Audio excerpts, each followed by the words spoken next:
SOS Chrétiens d'Orient, c'est une jeune association qui est née en octobre dernier après les événements de Maaloula, c'est-à-dire la prise de la ville sainte de Maaloula par des djihadistes. Et nous nous sommes demandé comment de jeunes Français pouvaient avoir une action cohérente et chrétienne pour défendre les chrétiens d'Orient. C'est-à-dire comment on pouvait concrètement faire avancer les choses. Souvent on se dit que la géopolitique est trop dure, trop loin, qu'elle nous écrase. Et souvent, on oublie les gestes tout simples, et notamment les gestes qui viennent de la charité.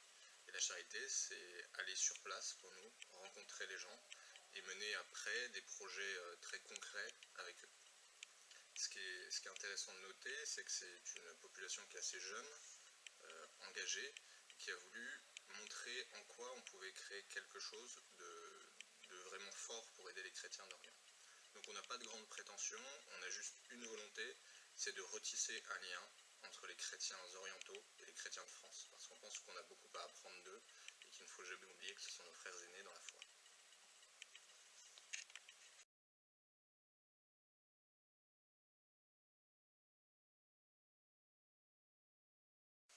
Alors la première mesure qui a été prise, c'est-à-dire celle de faciliter l'accueil des réfugiés chrétiens, me paraît être une double erreur. La première, c'est qu'elle est ressentie sur place comme l'abandon total de la France vis-à-vis des chrétiens d'Orient. C'est-à-dire que nous ne promettons rien comme action à l'ONU, nous ne promettons pas d'envoi de troupes, d'envoi de soutien, alors que par exemple les forces kurdes demandent depuis longtemps de l'aviation et des armements plus lourds pour combattre Daesh. Ce qu'il faut comprendre, c'est que sur place, personne ne combat l'État islamique en Irak et au Levant, personne. Les Peshmerga gardent leur position, c'est-à-dire les Peshmerga, ce sont les forces kurdes, et l'armée irakienne n'a pas les moyens de faire autre chose que se défendre. Les États-Unis ne sont pas présentes, et sont même de fait en Syrie les alliés de l'EIL. Donc c'est un nouveau renoncement. La seconde erreur qu'il y a là-dedans, c'est que la majorité des chrétiens vivant au Kurdistan ne bénéficieraient pas du statut de réfugié politique. C'est-à-dire qu'il y a des grandes souffrances internes, notamment pour les chrétiens de Mossoul, qu'il faut panier. Il faut comprendre, accompagner, prier pour ceux qui ont tout perdu sur place. Mais la majorité des gens qui pourraient en bénéficier, ce seraient des gens qui habitent à Erbil, à Enkawa, et qui n'ont pas de persécution directe ou à venir envers eux.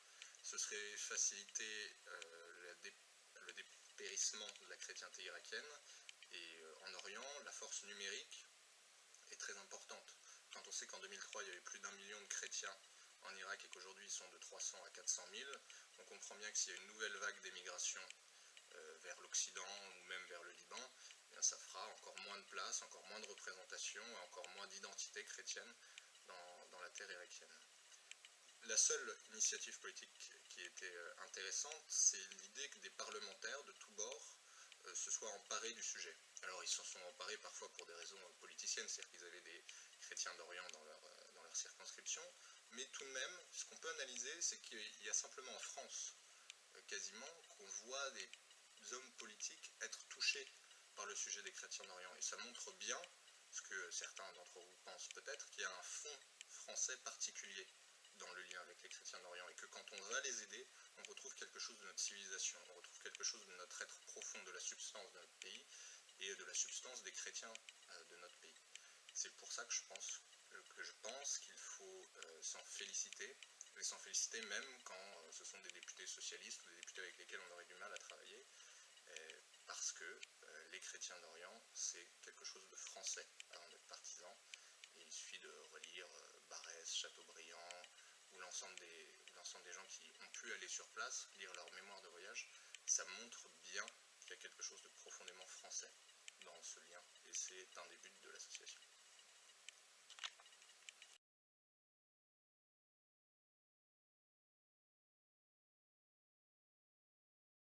Alors, si on analyse les faits, il faut bien voir que dans une partie des régions orientales, il y a une volonté mondiale d'en revenir aux communautés pour avoir la stabilité de ces pays.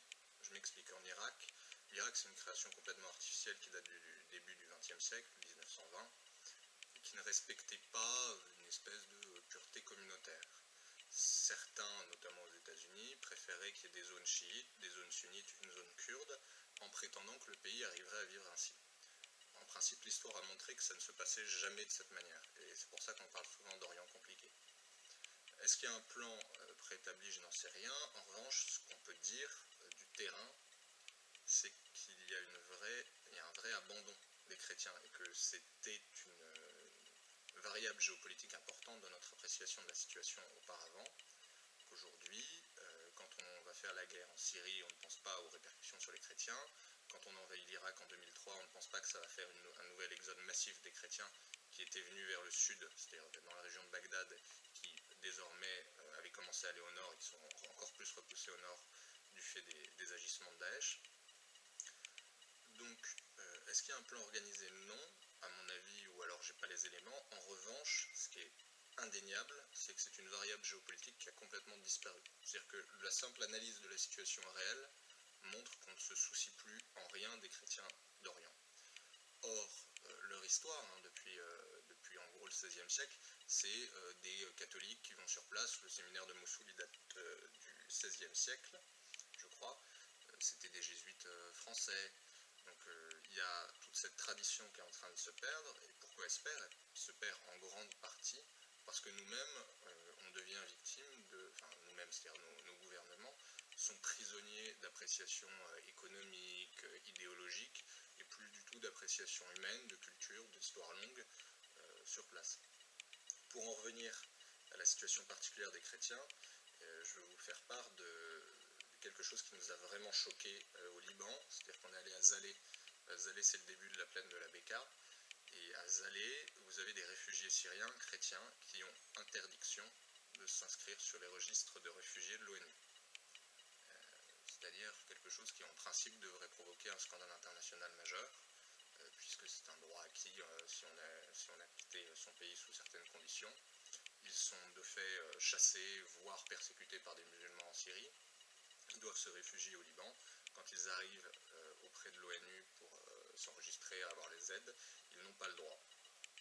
Donc il y a bien un oubli des chrétiens, et les chrétiens sont stigmatisés quand la politique internationale ou les enjeux internationaux ne rentrent plus en compte avec leurs véritables aspirations. Et d'ailleurs on le voit en Syrie, tout le monde, sur le sujet syrien, tout le monde se moque du sort des chrétiens syriens, personne n'en a jamais parlé.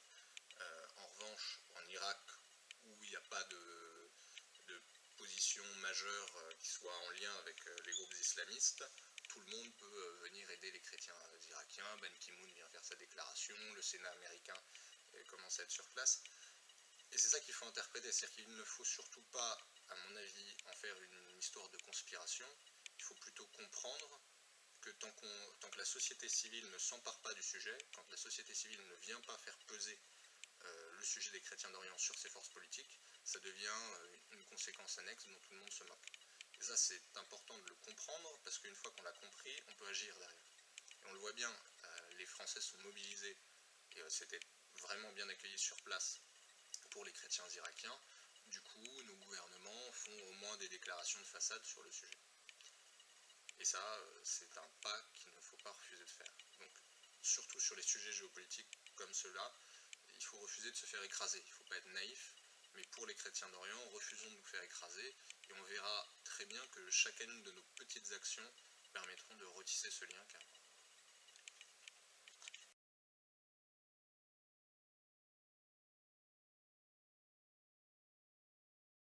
Le premier projet, ce qui est le plus important, c'est de renforcer nos équipes bénévoles. C'est-à-dire que vous commenciez, vous qui regardez, à distribuer des tracts dans vos lycées, à porter des t-shirts, à évoquer ce sujet-là. Donc adhérer à l'association, c'est assez simple, il suffit d'envoyer un mail sur notre site soschrétiendorient.fr, et vous serez tout de suite en contact avec nos équipes qui vous aiguilleront pour savoir comment nous aider. C'est sans doute le projet le plus important, parce qu'on veut faire du témoignage concret, on ne veut pas faire de grands projets pharaoniques, on veut surtout que les Français aient l'occasion d'être touchés par les chrétiens orientaux. On peut dire que, par ailleurs, qu'avec l'opération Appui pour Karakoche que nous avons lancée il y a 10 jours, nous retournerons très bientôt en Irak pour permettre à la petite ville de Karakoche, qui est à quelques minutes de Mossoul, d'avoir un puits profond. Un puits profond, c'est une somme importante parce qu'il faut faire la prospection, l'analyse géologique, pédagogique, installer des cuves, etc. Donc on vous invite à soutenir ce projet, même de manière infime. C'est très important que chacun se sente concerné. Pour cela, vous allez sur notre site, je répète, soschrétiendorient.fr, et vous pourrez découvrir tous les détails. On mènera par ailleurs de nouveaux grands projets tout au long de l'année, toujours axés autour des valeurs chrétiennes, donc des grandes fêtes chrétiennes. Je pense qu'on peut aussi dire que nous serons au Liban en mai pour un grand pèlerinage